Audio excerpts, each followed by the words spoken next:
ألف مبروك لكل الأهلاوية. بسم الله والصلاة والسلام على رسول الله.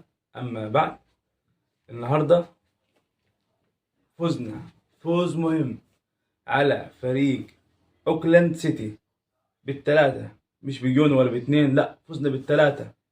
فاكرين زمالك؟ ثلاثة.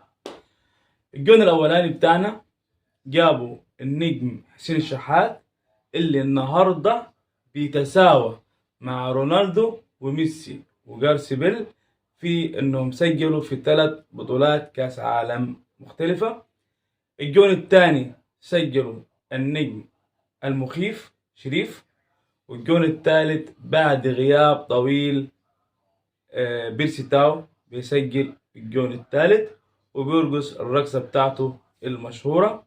طبعا الجون الثالث حلاوته ومزازته انه من اسيست الواد اللي عامل شغل عالي الايام دي، كهربا عمل الاسيست وبيرسي تاو جاب الجون. النهارده كان اداء رجولي من فريق النادي الاهلي، يعني هاني وحسين الشحات عاملين جبهة من نار.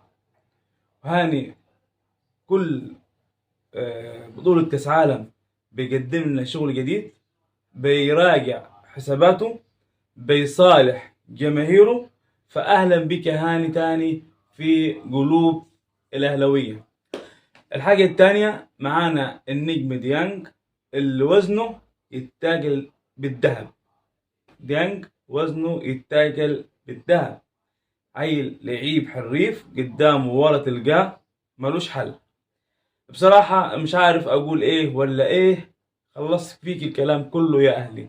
النجوم النهاردة كلهم ما شاء الله ما شاء الله لعب رجولي، فكرونا بأيام تريكة بركات.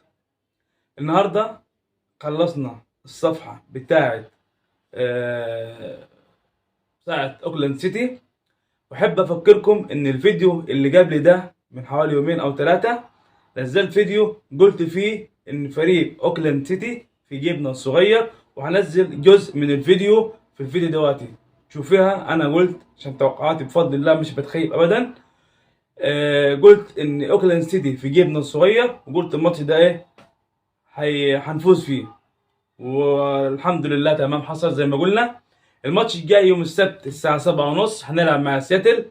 اللي عايز يعرف توقعاتي للماتش الجاي يخش يعمل اشتراك. والسلام عليكم ورحمة الله وبركاته.